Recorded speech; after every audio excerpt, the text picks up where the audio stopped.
Totoo nga, oh. Cheers. Yan. Hello mga moms, meron na tayong nagte-trending na Granny's Bake Shop. Pasalubong ng aking sister galing Pampanga, and ano siya dito natirang Granny's Tamarind daw. So tikman na natin to. Let's go.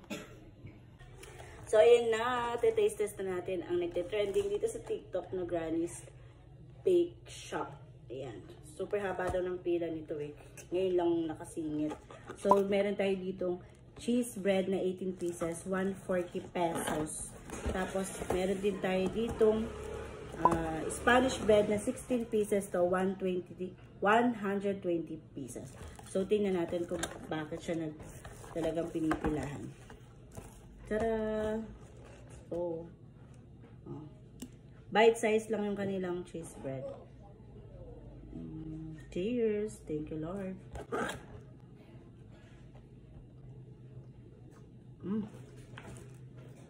Masarap nga. Ika.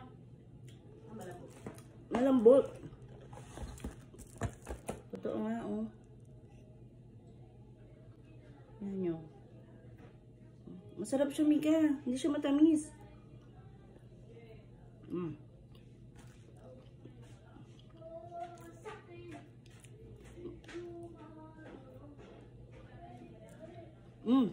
Super na. Parang umunga ng cotton candy, no? Ang lambot ng cheese bread.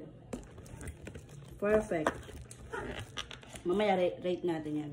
Next natin yung Spanish bread.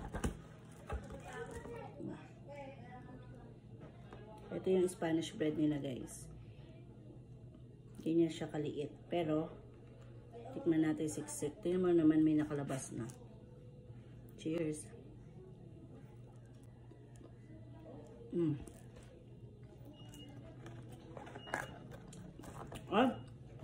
Ito yung Spanish bread na masarap nila, no? Hindi siya yung... Saan na tayo nakatikim na Spanish bread na yung super tamis? Na bago yung Ito, yung Spanish bread niya, maliit pero siksik. May mga Spanish bread kasi na malalaki, pero pag kinagat mo ganun, alam mo yung ampaw, nakaganon siya. Ito masarap. Tapos for 120 pesos, talagang pipilahan siya, no? Masarap. Tapos, ito, with tamarind pan drinks.